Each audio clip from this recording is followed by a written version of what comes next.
always does this to me. He always rearranges. It's like I got to play this game. Well, I can't. Do you know why? So let me explain. For those who don't know, first off, welcome to Hashtag Sports.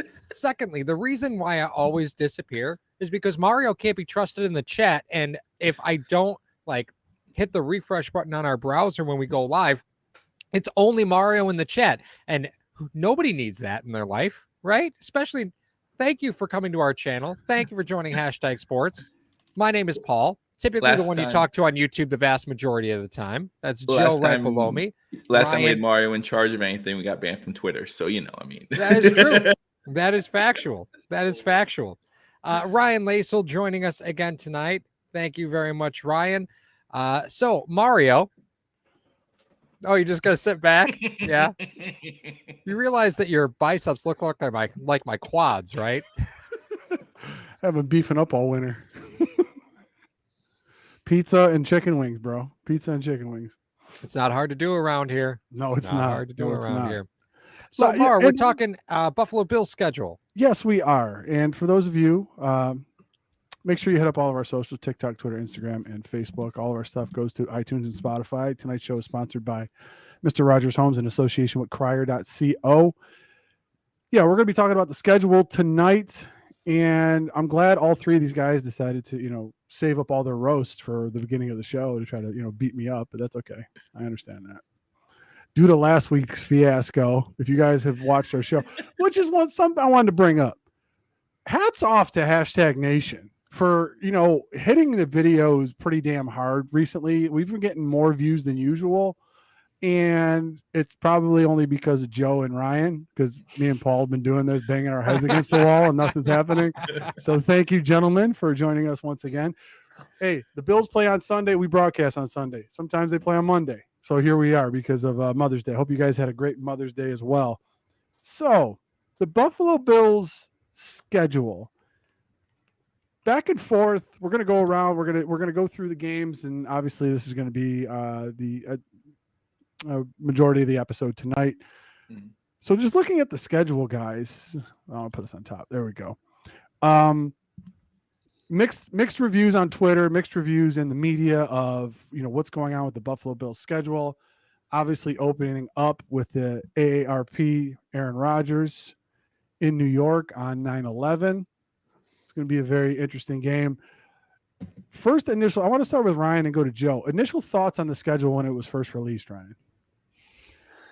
I'm sure we're going to get more into it, but I thought it fell pretty well for the Bills considering their schedule. I think it's the 7th toughest schedule in the league. But considering how difficult the schedule was, you get arguably your two of your three toughest opponents off of the bye or the mini bye in Cincy and Kansas City. And then being able to have a late bye is always advantageous.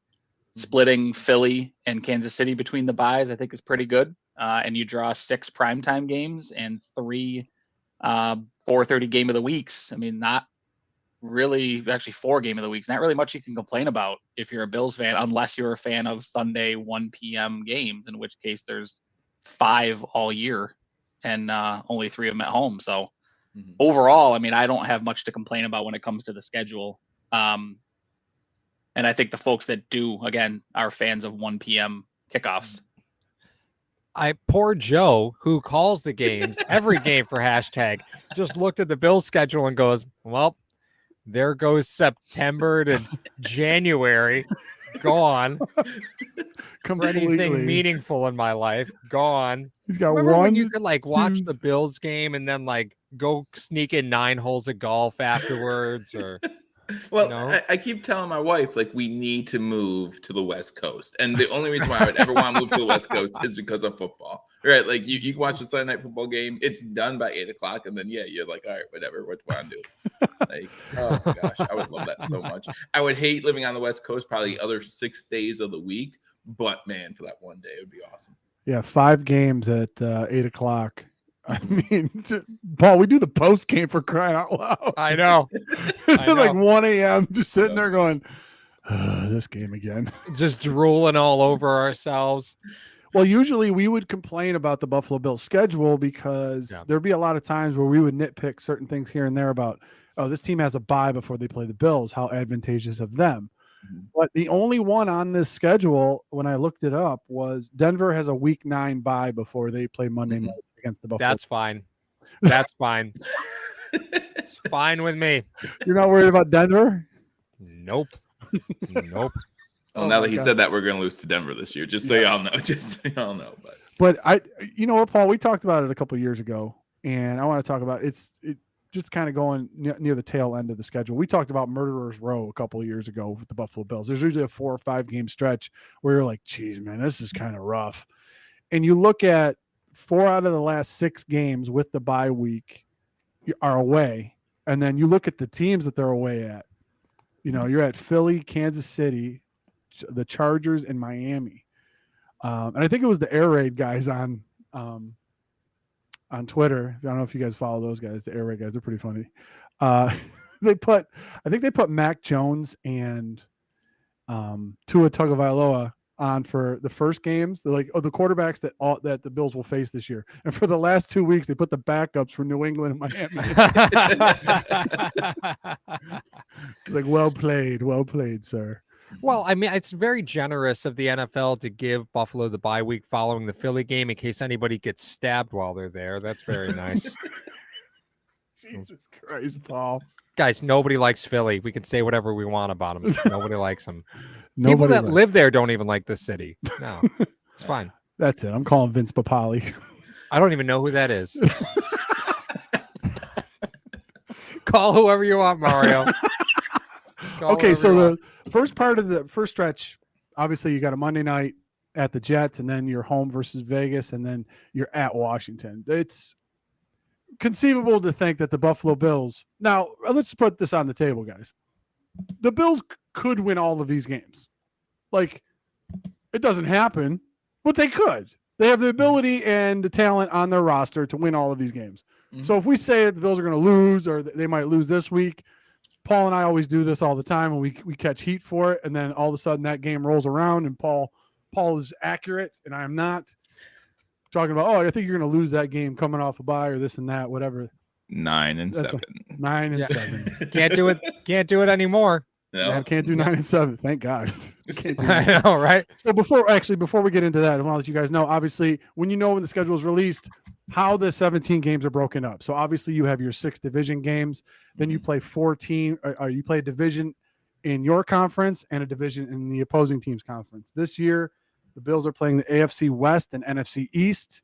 Mm-hmm. So there's 14 games right there. And then you play whatever team finished the same position as you in your division of the other 2 divisions in your conference. So obviously the Bills are playing the AFC West, so the AFC North and AFC South, they'll be playing the first place finishers. That's where you get Jacksonville and who else? Cincinnati. Okay, there you go. And then you play a team in the other conference that you didn't play last year and you're not going to play next year, whatever division that is. Mm-hmm. That's Tampa. And that would be Tampa. Okay. So that's what you have. That's what you have. And to dispel the whole Kansas City thing, I know a lot of people have been talking about why are they always going to Kansas City? Why are they always going to Kansas City? Well, in 2020, Kansas City came to Buffalo, and that was when you played the AFC West. And Kansas City and the Chargers came to Buffalo. Buffalo went to Vegas and Denver. When it comes back around, we're at 2023 again. Okay, so now you're going to be playing Kansas City and the Chargers away, and you're playing Vegas and Denver at home. But in the interim, you were playing the first place schedule. You were playing at Kansas City in 2021 and 2022. And then obviously the playoff game. I think Joe and I were talking about this before we even came live. It's because there was nobody in the stadium when the Bills played Kansas City last time. I think that was a big deal. That's why they always think you're going to Kansas City. But as Joe also said before we came on the air, just finish with a better record. That's all you got to do. Yeah. 6 of the last 7 games against the Chiefs have been in Kansas City, but that includes playoff games. So just be a better team. Yeah, I mean, I mentioned the when Peyton Manning always seemed like he was going to Foxborough in January and February. It was tough. It was tough for him to do that. So it was just New England had a better record than the Colts did at that time. 14-3, double or nothing, Ski. That's it. I do. Let's I go. do want to point out, and no one said this yet about the schedule. We do play 4 of our last 6 games on the road, but 2 of those games are separated by bye weeks. We do not have back-to-back road games at all this season. Like other than the bye week in between, we don't have back-to-back road games. So, we have a game in London that's considered a home game, but that is 2 home games in between there. So yeah, we don't have back-to-back road games, and I find that very interesting. That is kind of interesting. I never really noticed that. Well, depending on how they finish, they could play at Miami, and then their first playoff game, wild card weekend, could be somewhere else. So we'll jump off that bridge when we come to it. But going back to the first 3 weeks, Ryan, can you see the Bills losing any of those games in the first 3 weeks? And you think it's kind of like a soft start to their schedule? Yeah, I mean, you could see them losing opening week to New York, right? I mean, Aaron Rodgers is as fresh as he's going to be, I suppose. I mean, I'm more in the camp that if you're going to catch that team, catch them week 1 before you get too much time on task with that offense.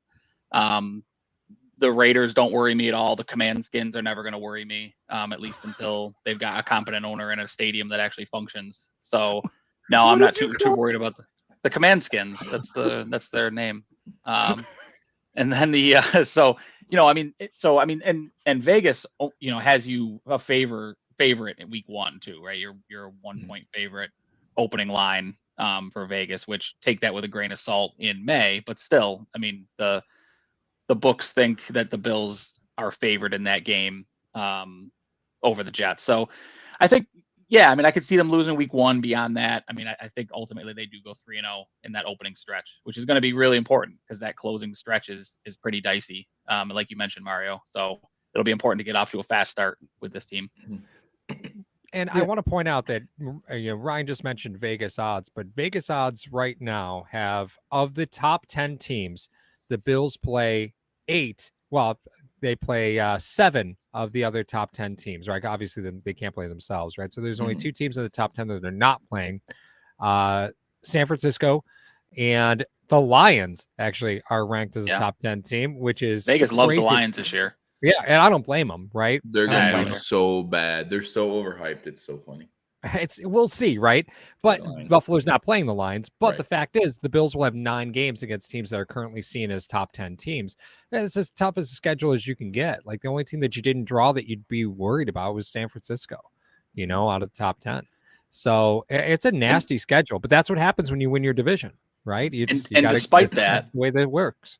And despite that, opening when the schedule came out, the Bills are only dogs in 3 games right now out of the entire 17-game slate. So there are only 3 games where Vegas thinks that the Bills are going to come in and as dogs, and the biggest spread against the Bills is -3.5 at Kansas City, which is obviously a tough game. On the other side, obviously favored.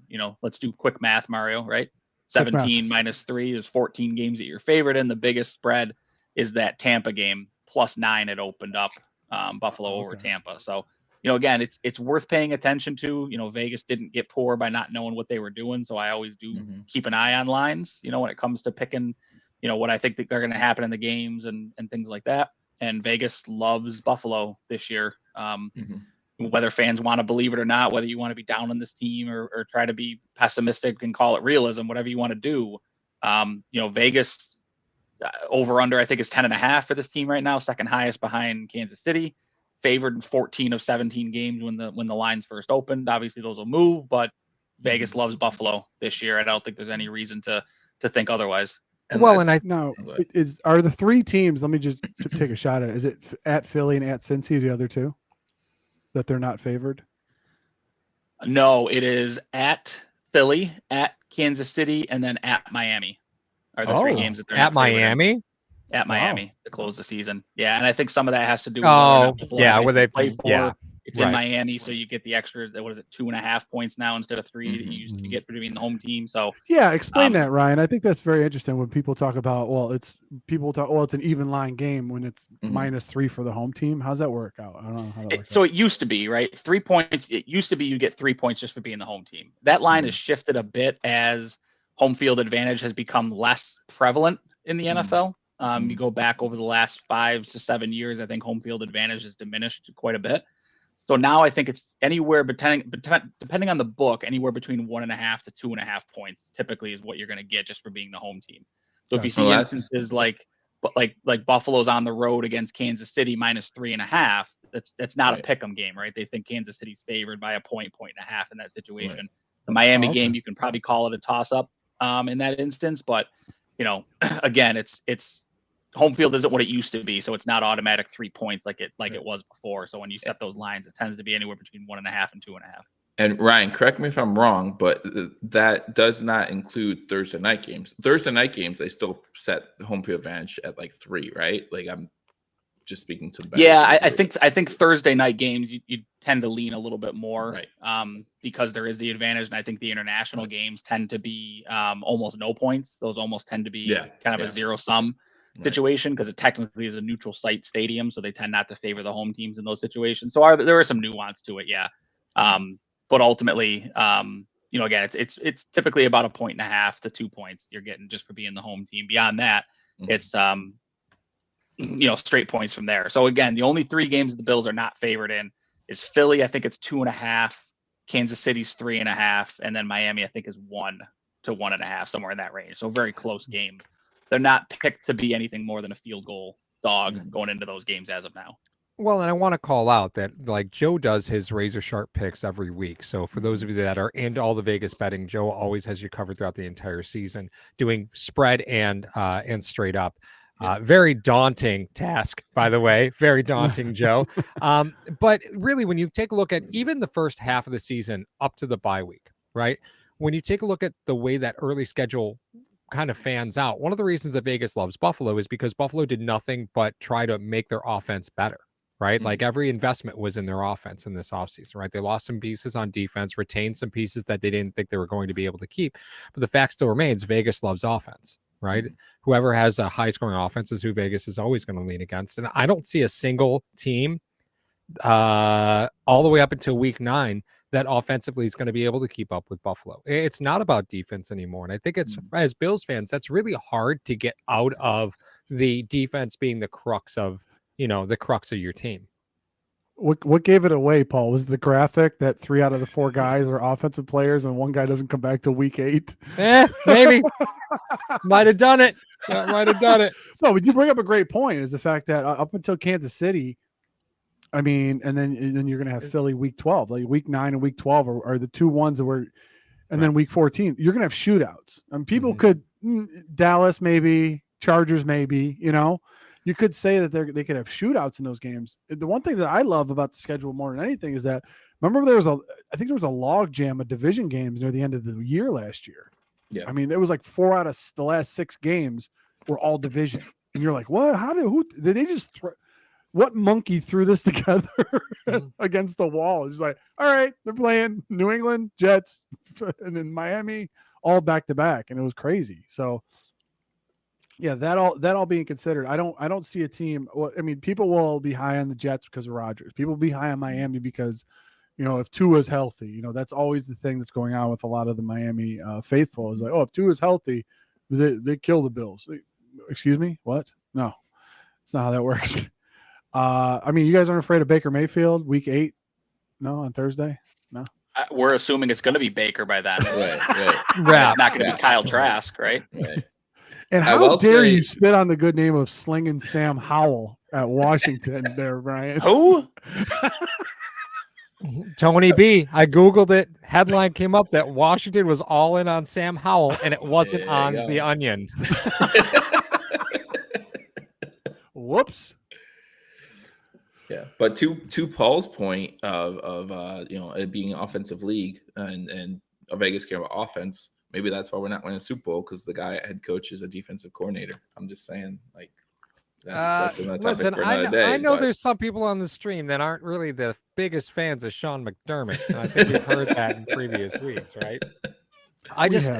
There's no way that you can look at the schedule up until the bye week and not see 10 wins. Right? Like you pull the Jets twice and you're talking about a totally different Jets team from week 1 to week 11, right? The Cincy game is of course scary. Honestly, the Jacksonville game bothers me a little bit because, correct me if I'm wrong, Jacksonville's in London the week before that too, right? Yeah, they're going to be in London week 5 or week 4 and week 5. Yeah, That's so they'll tough. have an advantage That's a tough there. pull. Yeah, that's a tough pull. Yeah, it is. Yeah. And then the following game you're playing at 8:20 p.m., which would be like 1 a.m. if you're adjusted to London time. Mm-hmm. You know what I mean? So, I mean, that's a quick turnaround 7 days later. And then you have, obviously you have, you have New England, October 22nd. Then 4 days later. You got a bye week after that Giants game though. So kind of works out well. Ooh.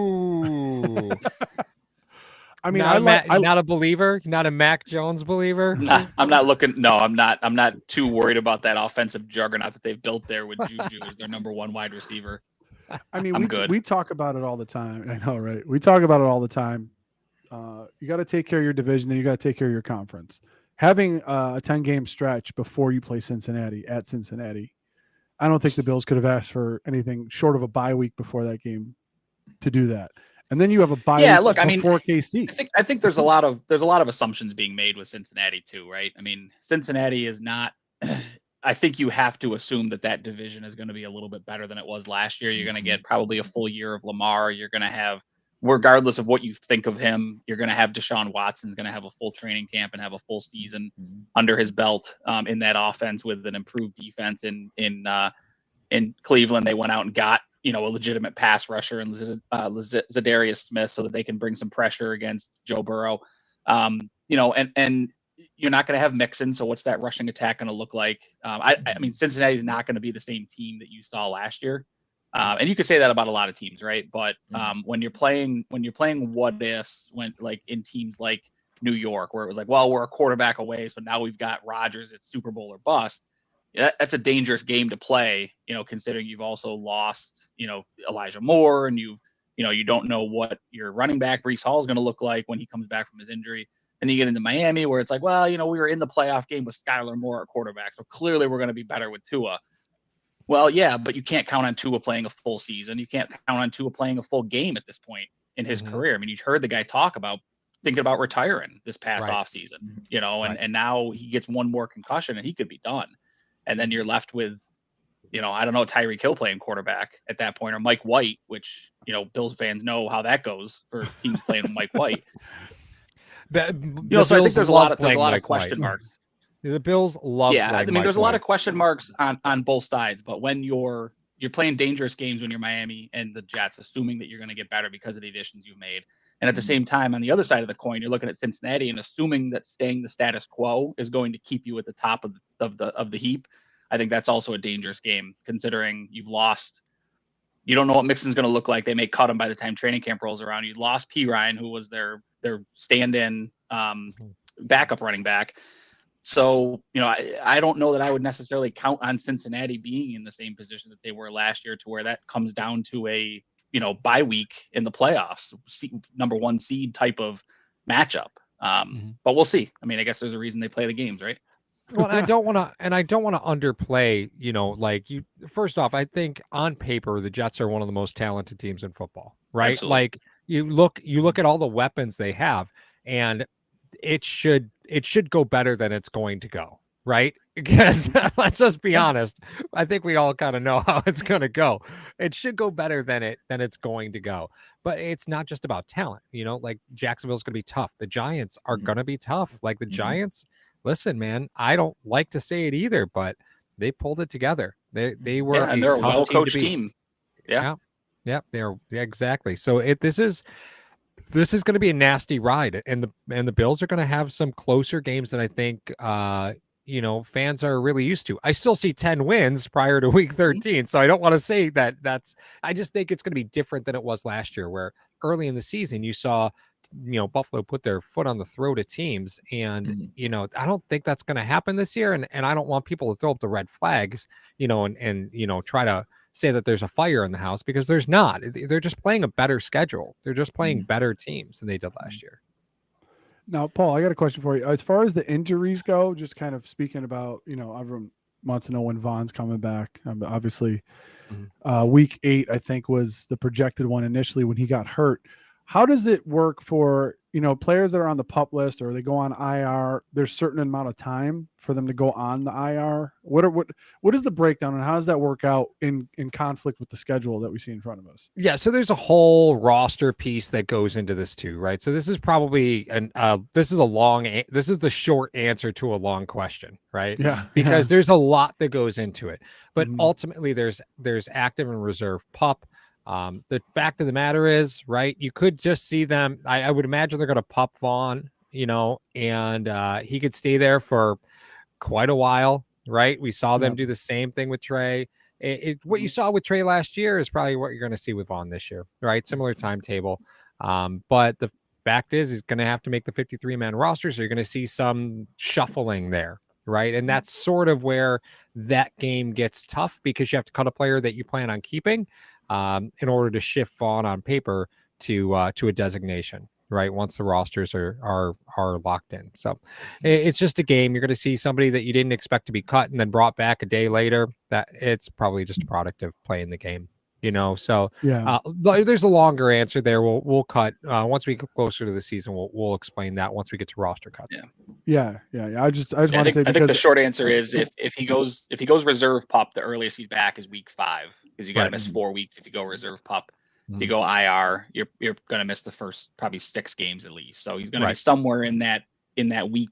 He's my guess is he doesn't make the trip to Jacksonville, and he may be at the earliest. You might be looking at that week 6, Sunday night game against the Giants. That would be the earliest I could see Vaughn making. Right, but that's only because it's a different position than Trey White, right? Trey White has to be able to drive, change direction, move laterally, whereas defensive end, Vaughn's going to be much more upfield, so he may not need the timetable that Trey has. And I think Joe's going to say the same thing. But if you're Buffalo, do you care if Vaughn's back in week 6? Like you're looking at the schedule, are you pushing this I actually, at all? to Ryan, I agree with Ryan, but age is also a factor, right? Von Miller is not young anymore, and I look at the schedule and I say he'll be back week 14.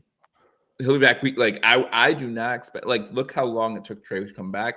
I look at this schedule and I say if he's back before week 14, I'll be surprised. Why? Why? I look at the schedule and I say why? Unless you struggle early, unless you lose to the Jets week 1, then let's say lose to Jacksonville week 5. Then all of a sudden you're like, oh wait, we need to get him back earlier. But we know the Bills don't like to do that. We know the Bills like to prolong these recovery times. And yeah, I'm looking, and maybe that's just me thinking ahead and being a little pessimistic. So it's a surprise if he comes back week 10. But I look at it and I say I don't think the Bills will come back until week 14 against Kansas City because that will be marquee. Yeah, I mean the only difference with Vaughn is don't forget he's gone out with an ACL before, right? This isn't a new injury for him. Correct. He's used to this. He did it. It was 10 years ago, right? And obviously advancements have been made since then, and it's easier to recover and things like that. But in terms of that mental hurdle, he's not facing what Trey was, right? Where Trey's coming back, he's unsure about that new injury, never dealt with it before. They're going to take their lead, I think, from Vaughn, and when he feels like he's ready to come back, they're going to bring him back. I could definitely see them saying, hey, things are going well. We're 10-3 heading into the bye week, come back ready to go for Kansas City. I could also see him going, listen, let me come in and get some snaps against, at home Sunday night against the Giants. I want to be in there and give me 10 snaps or whatever. I could see both dynamics for sure playing out. But again, they're going to take their cue from him. And as they showed with last year with Trey White, that they took the lead from the player. I think, Monday against Denver is the one that you circle on your calendar, right? Because it gives him an opportunity to get in there for a couple meaningful games, right? Because that at that point in the season, first off, playing against Denver on Monday night, I think that's one that he would want, right? Just because, right? It's not in Denver, but that's okay. They'd still want it. Then you get, go against the Jets, and then, you look at Philly and say, no, got the bye week coming right afterwards. Yeah, I don't want him playing in Philly either. I don't want him playing in Philly. No. Yeah. Well, Mario, as the oldest guy here who's likely recovered from a similar injury, tell us why you wouldn't want him playing in Philly. Oh God, I'm gonna punch you in the face. No, I like Joe's I like Joe's assessment. You want him to come back at Kansas City. I wouldn't want him to go at Philly because let's say Philly, from a strategic standpoint, I know we're looking down the road. Like, let's say Philly makes the Super Bowl and Von did not play against them the first time. Mm-hmm. You're introducing something new in that game if the Bills and Philly go to the Super Bowl. All right, that's number one. Number two, I don't see a game on there where you would need Von. And according to Paul, I'm surprised that Paul doesn't want him back week 4 because you're going to be without Shaq Lawson and AJ Epineza, according to Paul. So you're going to need a defensive end in there somewhere. Guys, you have no idea how thrilled I was to see that the Bills play the Colts in preseason because I was like, listen, that audition Shaq Lawson to trade him to the Colts. Audition him. This works great for me. You stop that. They stop that craziness. No, they're playing the Cowboys in the preseason. You guys see that meme that was out there or whatever? Somebody tried to guess the horseshoe and they said, "Oh, that's the Cowboys." And they're like, "What?" Mm-hmm. Somebody's been watching too much Yellowstone. Anyway, so we look at the schedule. Division. I want to start with Joe and then go to Ryan. What do you have the Bills finishing in the division this year? I mean, they're 4-2 last year. Mm-hmm. I believe they lost 2. They swept New England. They lost 1 game apiece to Miami and the Jets. So what do you have them finishing in the division this year? That's tough. I mean, and you look at those 2 losses last year, right? Those were 2 very winnable games at the end. We lost in Miami because of the heat. Now we don't play in Miami until week 18. So the NFL took care of Buffalo there as well. You look at that loss to the Jets, weird snap right before half could have led to a field goal, a quick toss out to Stephon Diggs. For some reason, he doesn't get out of bounds. And then at the end of the game, they're unable to get the field goal unit out there again. And we lose by less than 3 or 3 in that game as well. Well, he knocked the 3 off of Gabe Davis's jersey when he threw that bomb to him. So clearly 2 games we could have won. We could have easily went 6-0 last year in the division, if you ask me. Look at the Monday night game. As someone who does bet more than I should, I know that Vegas sometimes has their hand in things. And September 11th in New Jersey, maybe an hour and a half away from what happened on September 11th, 2001, less than that. I don't know if Vegas might have their hand in that game. Aaron Rodgers, obviously, that's a big story there. So that's going to be a huge game, huge atmosphere. I think it's going to be a lot of fun. But I don't know if the Bills start 1-0. That's all I'm going to say about that. But other than that, I think we could go 5-1 against the division. I could see us easily winning every other game. I think Miami is overhyped. I am not a Tua believer at all. I think that he gets bailed out by his receiving core, which is awesome. They do have one of the best receiving cores in the league, and you can't argue that. But we have a fully healthy Trey White now as well, and Kyrie Elam is his second year in the league. I think he might be a little more shut down. I could see us easily going 5-1 and potentially that one being the first game of the season. Gotcha. Ryan, what do you got, bud? Yeah, I mean, I think that the AFC East could make a case by the time this season's over as the toughest division in football. I think if Aaron Rodgers returns to what he was 2 years ago, which was an MVP pace, he's, they've clearly got the weapons. Breece Hall can come back depending on what his timetable is. I think he's going to be ready for week 1. It's going to be a pitch count situation. They shored up that defense a little bit. I think you can make the argument that their offensive line didn't get much improvement, but, we'll see where they go with that.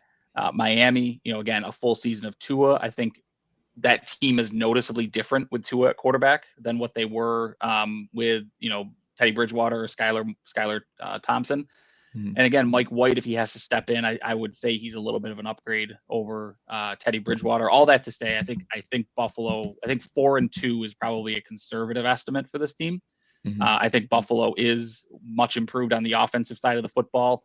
If they approach things philosophically the right way, which is let's not worry about too much about the defensive side of the ball and let's go out and just try to score more than everybody and just bludgeon everybody to death.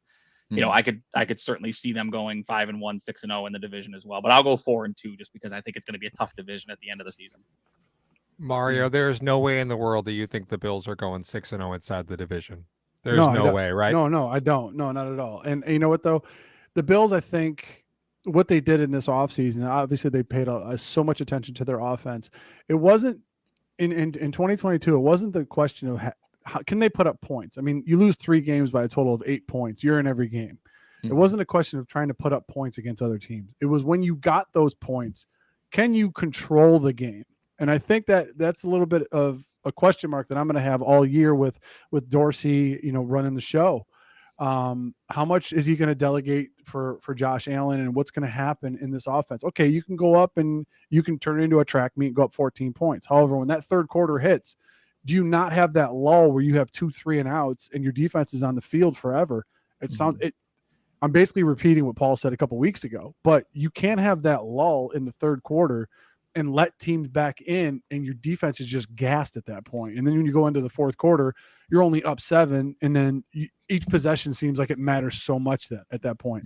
I think what they did was they paid so much attention to the offense, and they were saying, okay, now we have tools to control the clock. Okay, you get a Dalton Kincaid who can be the guy that just gets 3-4 yards and gets yourself the first down. You got a lot of speed in the backfield, and you have a road grader in Osiris Torrance up there now.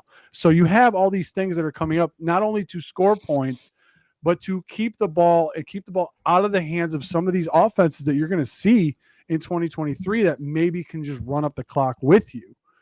So that's the thing that I'm going to be looking at the most. I like what Ryan's was. If the Bills go 5-1, I see them just losing that Week 11 game versus the Jets. Like you guys said, if the Jets finally get their feet underneath them, I think the Bills take Week 1 and then they lose Week 11. I don't know. I don't want to say trap game because Paul's going to yell at me, but it's a division game. You're sitting there, possibly Von does come back Week 10, and then you got to play Philly, bye week, Kansas City. Are you really worried about the Jets at that point if you beat them Week 1? You know what I mean? I know every game counts. Well, and that game too. I mean, the other thing. I mean, that's you're coming off a stretch of 3 straight night games, and 4 out of your last 5 games had been night games. Yeah, 5 out of 6 if you count the fact that you're in London Week 5. So I mean, that's a rough stretch. I mean, it's great for it's really cool for fans, right, to have 4 out of 5 night games in a row. But sorry, Joe. What kind of toll does that play on a team? Have we ever seen a team play 3 straight night games? I'd have to go back and look. I know the Bills haven't done it, but 3 straight night games is kind of like you wonder what that's going to do to their body for guys that prepare to play at 1 p.m. on Sundays. That's Dallas Cowboy treatment right there. That's what it is. And what's that over 18 days though, too? 3 night games in over 18 days. It's a Thursday night, Sunday night, and a Monday night, right? Monday. So yeah. Wow. Yeah. Well, I think to me, right. First off, I think the Bills take every single game inside the division. I'm going to go 6-0, and the reason that I say that you baited Mario, so he wouldn't. 100%, 100%. The reason is, first off, I do think, the Jets early, I think is actually Week 1, I think is probably the best time to get the Jets, because Week 3, Week 4, Week 5, if Aaron Rodgers is really driving the, the hater train, they're going to be tough in that stretch, right? Because they got a lot of guys coming over from Green Bay that he's very comfortable with. So they're going to have chemistry early, but I think Buffalo will take them Week 1. That New England, I'm not even concerned about at all. I think one of the problems that Buffalo ran into when you talk about losing those close games was all the red zone turnovers, right? Yes. And I think one of the problems that you had there was you had no inside presence in the run game, inside the 20, right? Josh was your sole presence, as far as inside the guards when you needed to run the football. And that's just not acceptable. When you go out, you get Damian Harris. I think that locks that in. Damian Harris is going to be a huge piece for Buffalo. I was gonna interrupt Mario, but he speaks so infrequently in these roundtables that I figured I'd let him finish. But Damian Harris, such a huge signing for that ball control mentality that they're going to have in those third quarters. They need a guy that can go get them 4 yards on first down and set them up on second and short situations to kind of get over that 3-and-out hump for sure. Well, exactly. And inside the 20s, that's irreplaceable, right? Because I think one of the problems that Buffalo had was you just needed to watch Josh's eyes, right? Because you knew they weren't going to run the football inside the guards. Like, you just didn't even have to worry about that in the red zone. And look at where those interceptions were, right? They were when Josh was rolling and those picks were off to the right, So that it's just one of the little things of football that the numbers tell you there's a problem, and they went out and they fixed the problem. So I don't see them losing a division game this year. I don't. Conference game, different story, right? Because you got the top of the conference coming your way. Yeah, and that Miami game last year at home, in Miami rather, I think that was a little bit of a fluky type game, right? That was the first game coming off the Hyde injury. Poyer goes down. That's that first game with that young safety core trying to figure out what they were going to do. And when you have that situation against those two wide receivers, it's just a bad news situation. So you figure, if you can keep Hyde and Poyer on the field, I think those Miami matchups look entirely different with those two versus what it looked like with Damar Hamlin and Jaquan Johnson and insert random safety name here playing there. It's an entirely different look to that secondary, which is what your strength needs to be when it comes to Miami. They're not going to kill you on the ground too bad, right? So it's going to be, can you slow down those two wide receivers? And if you've got two guys over the top in Poyer and Hyde, it makes it a hell of a lot easier to do than, when it's, again, Jaquan Johnson and Damar Hamlin, as valiant an effort as they made last year. I'd venture to say that game is the reason you have Taylor Rapp, because if Hyde and Poyer were still in there, the Bills love promoting their own. I mean, Jaquan Johnson might be what it might have been a value, quote unquote, value signing of this team in the offseason. They might not have went out and got Taylor Rapp. Mm-hmm. Had Jaquan Johnson not had to play as much last year. Yeah. You're probably right. But you got to save money somewhere, right? Like that's just where that's what you do. And I think they learned very quickly that last year you can't have that happen again, right? Yeah. I think that's what that was. You look at the Taylor Rapp signing, and you're like, listen, we just simply cannot lose that piece of our defense anymore. Which is interesting because it shows what McDermott values in this defense, right? He said you cannot lose that safety position, but we're okay with not bringing back somebody in to replace Tremaine Edmonds, which I think speaks volume. He thinks of this defense. Mm-hmm. Right. Yeah, I think the defense is gonna. I mean, that's a topic for another show, but I think the defense is going to be completely different in 2023. Just basically from what you guys are saying is that I think the Bills have woken up and they're like, this league's about scoring now. It's about, we can hold you sometimes. We're not gonna get drug up and down the field. We're gonna make you waste 8 minutes to score, and we're gonna score in 4.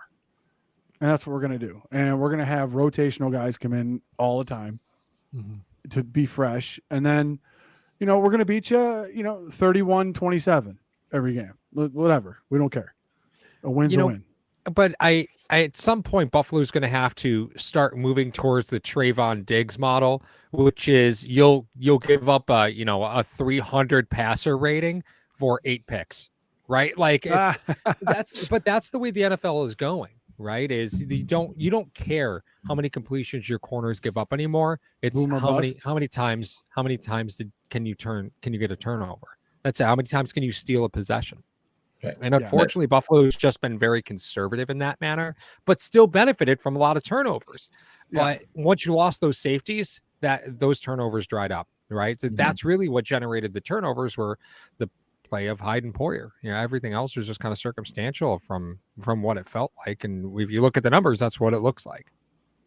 All right, Paul, did you want to go through the games and then see what we get, or you just guys want to give a rough guess of what you think the Buffalo Bills schedule will be at the end of week 18?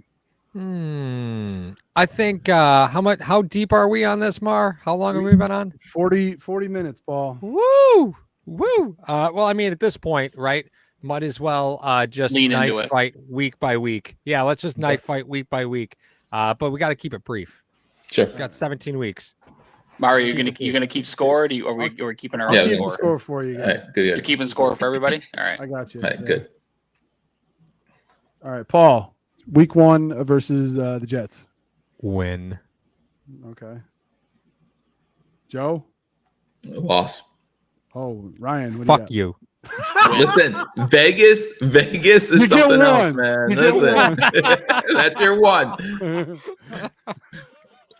Like I said, loss. You lost? All right, Ryan, what do you got for Win. win? I have them, Good boy. Good job. I have them defeating the Jets week 1, 2. Vegas. I'm not invited back next week. We'll get you, Joe. Don't worry about Paul. He talks about shaving your chest again, and we'll get him. Don't worry about it. All right, Vegas home opener, September 17th, 1:00 game. There's What do we no got? way they lose that game, man. There's just no way. Okay, Win. we got wins across the board for everybody. Yeah, or they're what? gonna dog walk Vegas. Okay, all right. Do we even need to go week 3? Nope. Win. That's gonna be It's gonna be The worse. command skins, So was Mario, it? there's scales just like in fights, right? Like they're Yeah. gonna dog walk Vegas and they're gonna mollywop. Man, Yes. So there's that step up in the scale. I'm calling it right now. The Tim Settle revenge game at Washington. Let's go. All right. Obviously, Miami at home, October 1st, 1:00 game. Paul, what do you got? Just as long as nobody blows an ACL in Washington, I think it doesn't matter. Oh my God, I forgot about that. That field Yeah, is I atrocious. hate playing at FedEx Field. I hate it so much. Oh, I hate So it. just as long as nobody blows out an ACL at FedEx Field, it doesn't matter what gang signs Tua Tagovailoa is throwing. Oh Buffalo's my going to God. walk him. Enough. Joe, what do you got for Miami? Miami week 4. I have us winning that one. All right, Ryan. Yep, that's a win. That's a All win. right. I'm gonna fill Bills' first loss. I think that's gonna be the Bills' first loss Okay. at home. I don't like it, but that's what I'm gonna do. I'm gonna call it a loss right there. All right, so Jacksonville in London, gentlemen. Paul, what do you Loss. got? Loss. Oh, you have them Yeah. losing to Jacksonville. Jacksonville's playing back-to-back in London, man. We talked about it earliher. Yeah, we that is a did. distinct advantage over there. That is a distinct advantage. Yep. All right, Yep. I agree with Paul. I'm giving this a L here for Buffalo. So all right, Ryan, what do you got? That's a tough game for Buffalo. I'm gonna put them down for a win though. I think they beat Jacksonville. I think Jacksonville comes back down to earth a bit from where they were at the end of last season. I just want to point out that I say it's a loss not because Jacksonville is better than Buffalo. I just think circumstantially, that's a lot. Yeah, I'm gonna have them losing that game as well. I just think there's too many factors working against the Bills with that, and I like Jacksonville as a team. Mhm. Like I said, I don't think they're better than Buffalo, but just circumstantial wise, I think they win that game. All right, week 6, the Giants at home, inter squad scrimmage, boys. The power of Chex Mix compels Brian Dable to win this game. Bills are going to lose to the Giants. Bills are going to lose to the Giants. Just knows too much. Just knows too much, and it's the same team. You know too effectively. much. Yeah. You know too much. All right, what do you got there, Joe? that is a win for Buffalo. All right, Ryan. I think that's going to be a Danny Dimes late game mistake that gives Buffalo the win in that situation. All right, I like it. But Ryan has the Bills undefeated, by the way. Yeah, I I'm noticed. realizing that. I Yeah. noticed. I also have the I'm Bills realizing winning- that as I picked that Giants game that I've now got them at 6-0 on the season. I got the Bills winning that game on a Tyler Bass late field goal right at the end. All Luckily, right, we all know Ryan's going to pick them to lose the next one. Well, I got to put a win down for Paul because he said they're going 6-0 in a division. Week That's 7 it. at Foxborough, October 22nd. Joe, what do you got? You Win. gonna win that? Win, Okay. yeah. Ryan, That's a Do that's it. a dog walk level of of beating a team. that's not even a kerfuffle. That's No, that's not. It's not a kerfuffle. It's not a Donnybrook. It's not a brouhaha. It's just they're just gonna beat on the Patriots that game. if they lose to the Patriots, that'd be one kick in the knackers, bro. All right, now they go 4 days later. They play Tampa at home. After that, yeah, they're Tampa's in a bad way, man. They're in a bad way. Mm. They're gonna win that game. All right, Yeah, Joe, what do you got? Tom Brady ain't walking through that door. Mm-mm. Oh, Well, I'd be so- sure he canceled his contract, so but we'll see. But I still, even if Tom Brady's back, I have that as a win for Buffalo. Thursday night at Buffalo. 4 or 5. Okay, so now we got week 9 at Cincinnati, November 5th, Sunday night. Paul, what do you got? Yeah, they're gonna win that game too. Oh, Let's do it. Let's do it. You know, you want to talk about Super Bowl favorites, you can't lose to Cincy, right? Like that's the moneymaker. All right, Joe. We're What do not you Super got? Bowl favorites, so that's Yeah, the but reason by for week that. 9 we will be, Joe. You get that hate speech out of your mouth. if Ryan's right, we will be. We'll be 8-0, just cruising Yeah, right. through everybody. I have that as a loss at Cincinnati, and to be honest with you, I just look at the schedule. I see 3 late games in a row. I don't see us going 3-0 in 3 primetime games. That's just tough to do. So All I'll take right. the loss here. Okay, Ryan, what do you got for Cincinnati? You got a mini bye playing Tampa on Thursday, coming in on Sunday night. I think you've got a lot to play for if you're Buffalo, a lot to prove. There was a lot of speculation that, that Cincinnati would have won that regular season game last season. The Damar Hamlin situation happens now, then they come in and they beat you pretty handily in the playoffs. I think this is a revenge game for Buffalo. They get up, and I think they're going to get the win. You jerk! Yeah, you stole my line. I was going to say this is going to be a very emotional game for Buffalo returning to Cincinnati, and I think they're going to exercise the ghost of Christmas past, and they're going to beat Cincinnati in Cincinnati. Yeah, I mean, look, this is one of those games like Paul said. I mean, at a certain point in the season, and I think this is what Buffalo struggled with last year, is you can't be a favorite and lose high-profile football games, right? At a certain point, you've got to win these. These are the games you have to win if you're Buffalo. And this is a game you have to go out and make a statement that, if my prognostication comes right, you come into this game 8-0, but you haven't really beaten anybody of any type of, ilk at that point, right? You've beaten the Jets, who are pretty good. The Dolphins are pretty good. The Jags are pretty good. The Giants are pretty good, but nobody's picking any of those teams to go to the Super Bowl next year, right? So this is a Cincinnati game, is the game you have to win if you're Buffalo. Yeah, I haven't even thought about that. The psyche of this team going 8-0 and then losing to Cincinnati, and then you're like, well, those first at days home didn't even matter. For right? what? For what? Yeah, right. Exactly. That's I haven't even thought about that. The psyche of this team, how that would be affected if you're now 8-1, but you lose to Cincinnati, who they're one of the teams that are that people pick ahead of you in the AFC now. So that is huge. And the fact is that game last year was a watermark of Buffalo. They clearly weren't the same team after that Cincinnati game last year. No, right? No, they like weren't. I'm not going to say that things were going phenomenally well, because with the injuries they clearly weren't. But when you go back and you look, that was a bookmark game for them, and afterwards things just never seem to be. There always seemed to be something in the way of Buffalo, right? Like they just couldn't get out of their own way for the entire rest of the season. Yeah, that game was a microcosm of the months before that just drained on this team of everything that happened to them. And yeah, it was tough. All right.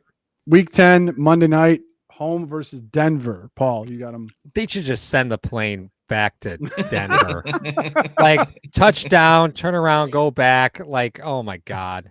Just don't even bother showing up. Denver doesn't stand a chance against this team. They could grab some wings first if they want to. But,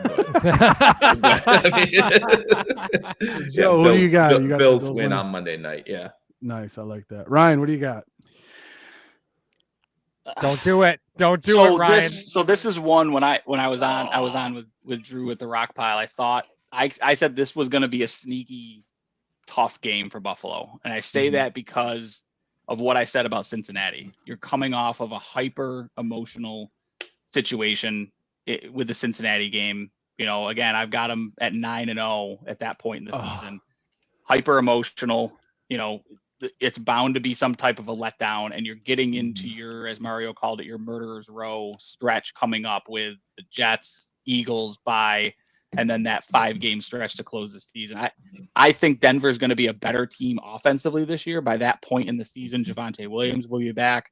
We'll see what those wide receivers look like. I think Russ can't be possibly worse than he was last year. So if he takes a step forward, that's a good offense that they're going to be out there playing. And with that emotional letdown, that sigh of relief that they'll breathe after beating Cincinnati, I think this is a letdown game. I think this is the first loss that I've got them down this season is at home against the Broncos. And that's okay, because this is a team that doesn't hurt your playoff chances. It doesn't hurt your seeding. It's not a team you're going to be competing for with home field advantage.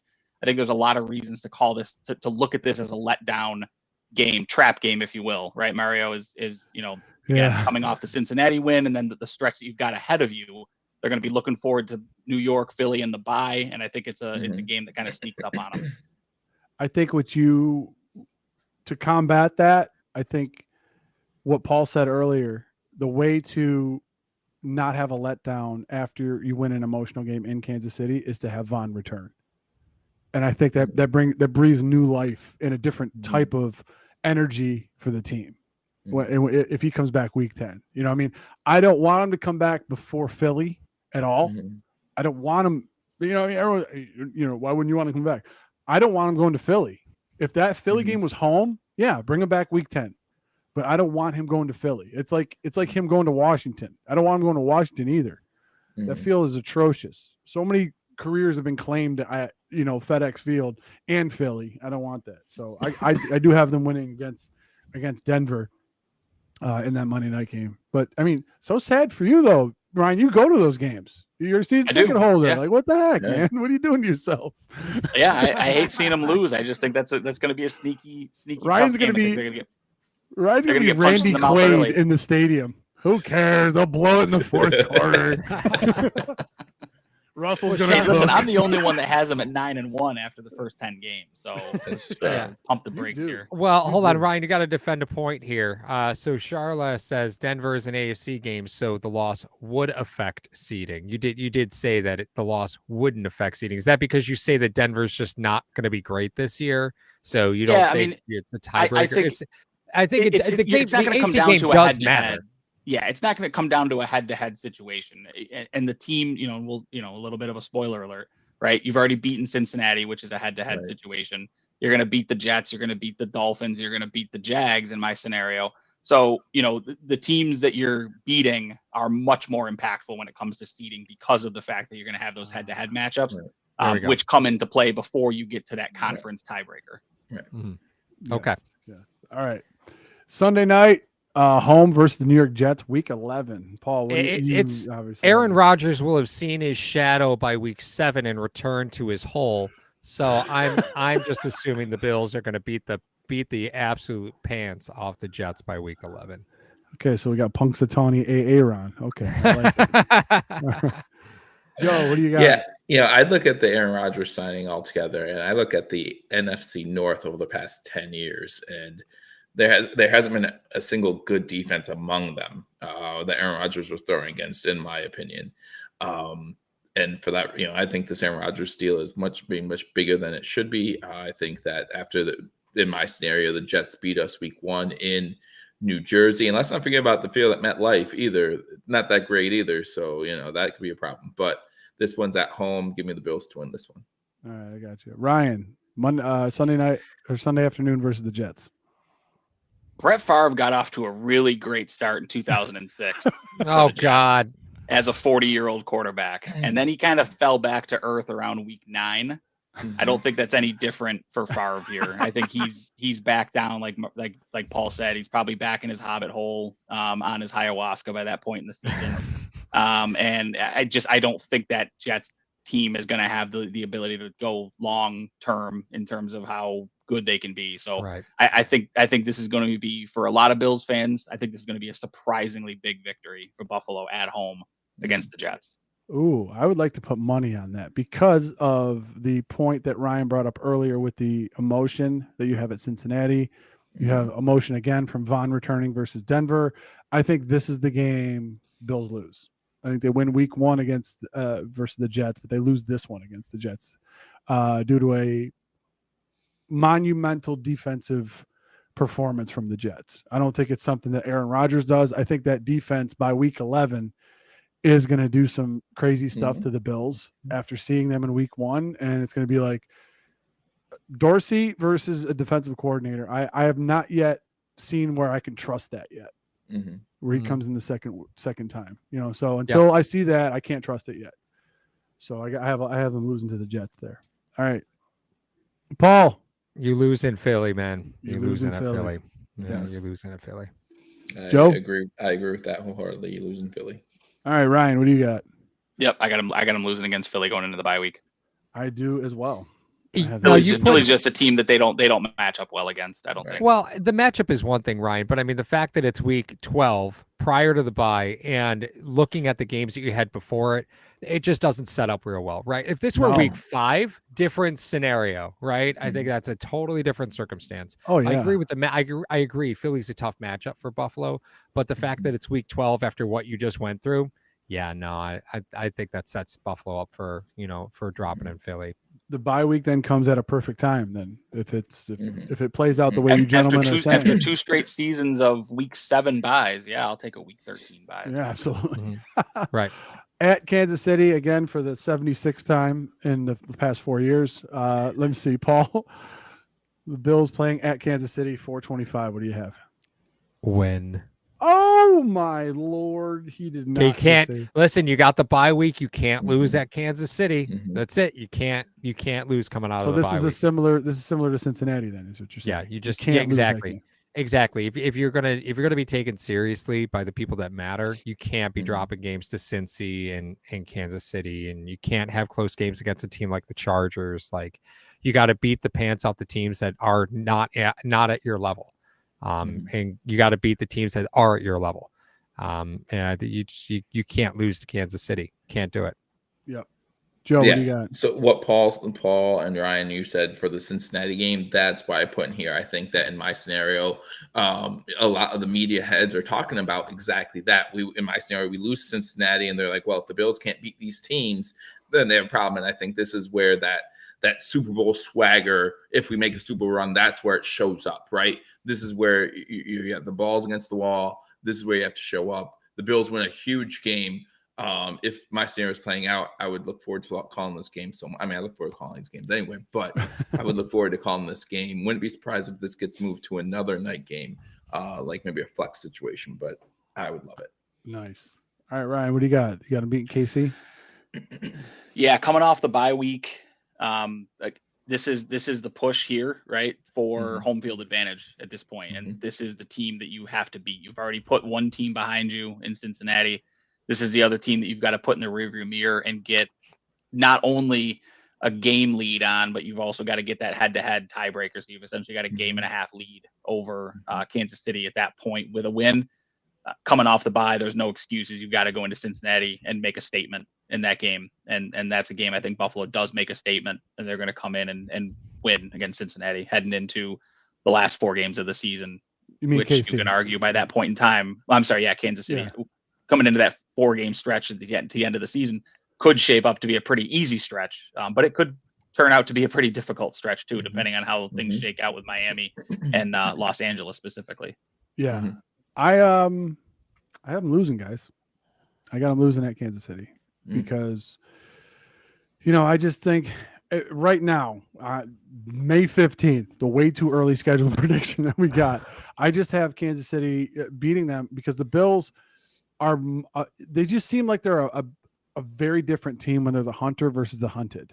If they lose to Kansas City and then all of a sudden, you'll see teams that when they play during the regular season, one team will beat another team. And then when they see them in the playoffs, the team that comes in that won the first matchup sometimes is a little too overconfident.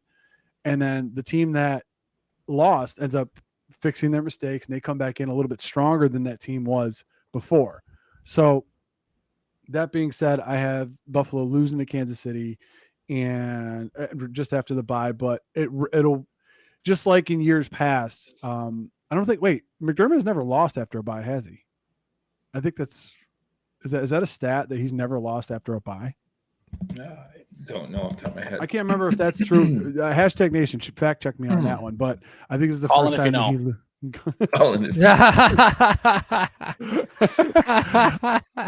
that I think this is his first loss after a bye, and it'll refocus this team through the stretch. So, and Kansas City is going to be coming off of a night game in Lambeau on December 3rd. So that could shape up to be a fairly physical matchup between those two teams. Yeah. So yeah. If it was, he is 6-0 after a bye. Yep, 6-0. confirmed. Okay. Yep. Thank you. All right. Dallas, December 17th, Sunday afternoon. Paul, what do you got? So I'm going to put a comment up on the screen that I think it's exactly what I was thinking.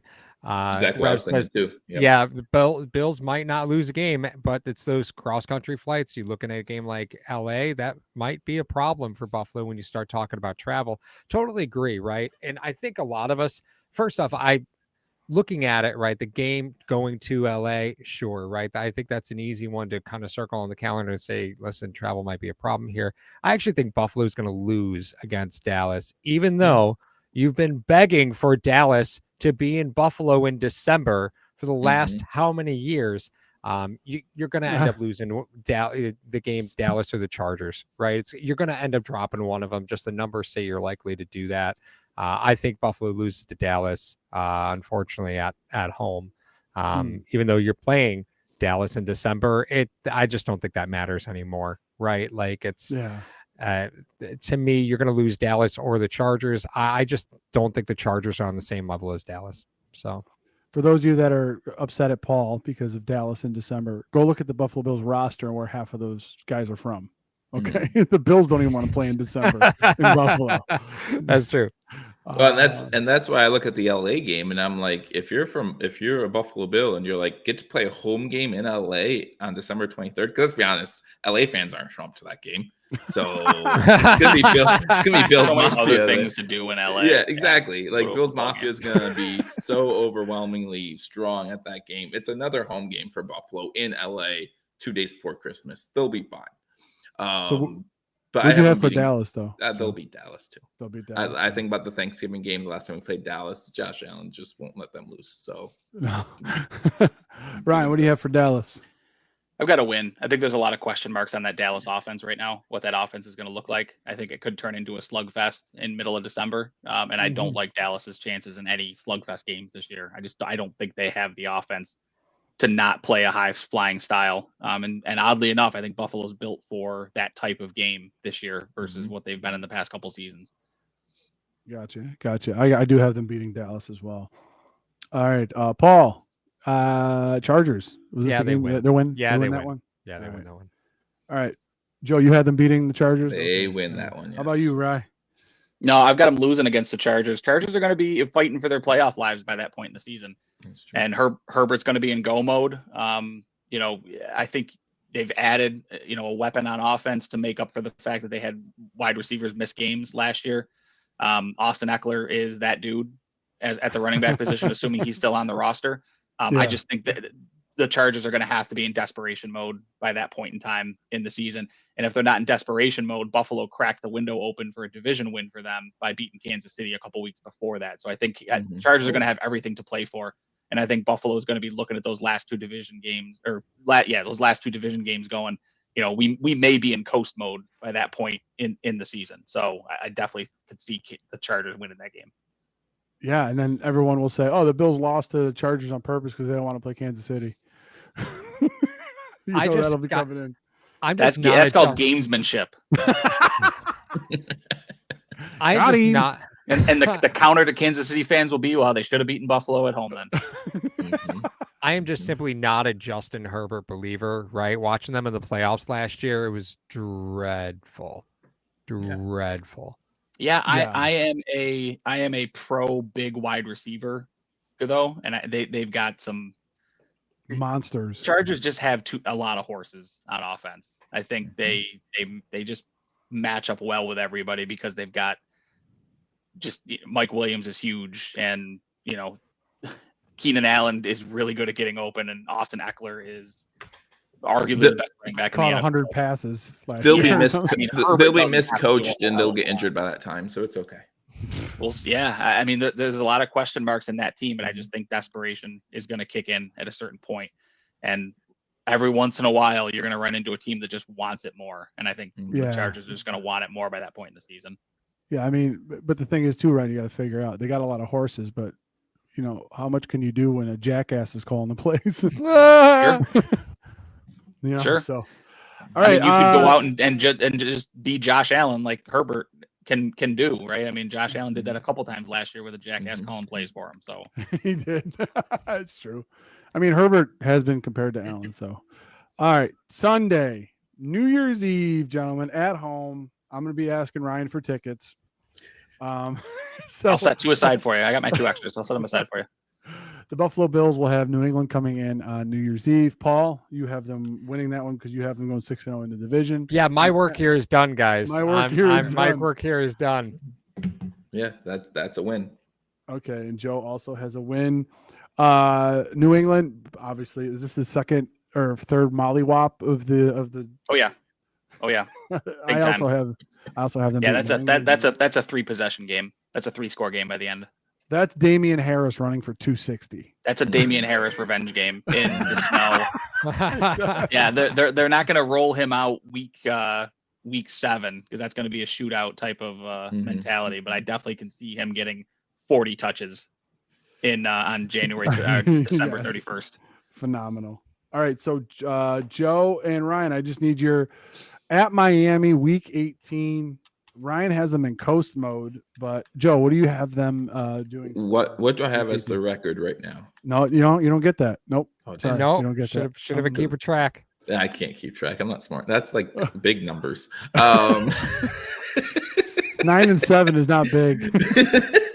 9-7-1. No, I think that they still are in contention with either KC or Cincinnati, especially by them losing to Cincinnati for the home for the number 1 overall seed, which I think would be very important for the Bills.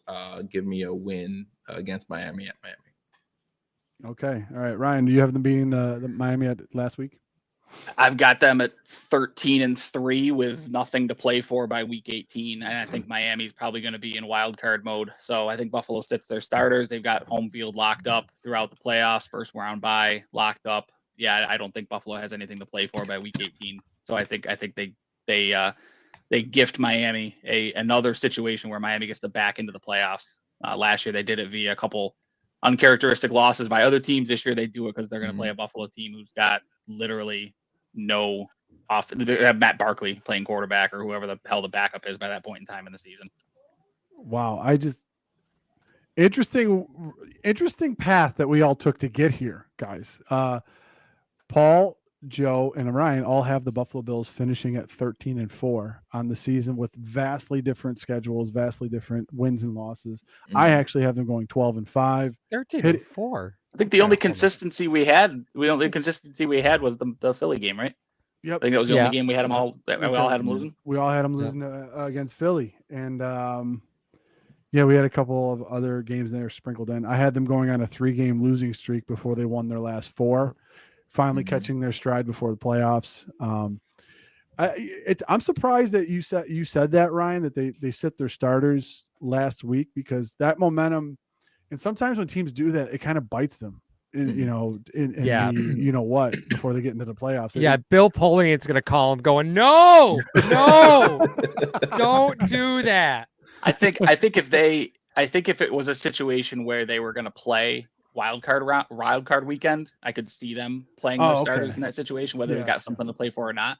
But they're already going to have a bye in my scenario, right? You're already going to have a bye, so take 2 weeks instead of the week that you're going to have. I don't foresee them thinking that playing your starters and then having only 1 week off is going to be any more advantageous than 2 weeks off. Yeah. Well, Kyle Allen's going to have a Matt Flynn-esque game that week 18. 480 yards and 5 touchdowns. Just dropping dimes all over the head of Miami. Him and Justin Shorter are gonna just light up the scoreboard. It's gonna be a Trent Sherfield revenge game. Absolutely. Hashtag Nation. Make sure that you put in the comments your record prediction for the Buffalo Bills schedule. This was our take on it, guys. For Ryan, Joe, and Paul, I'm Mario. We're Hashtag Sports. Make sure you leave a like and subscribe on the way out. We'll see you later.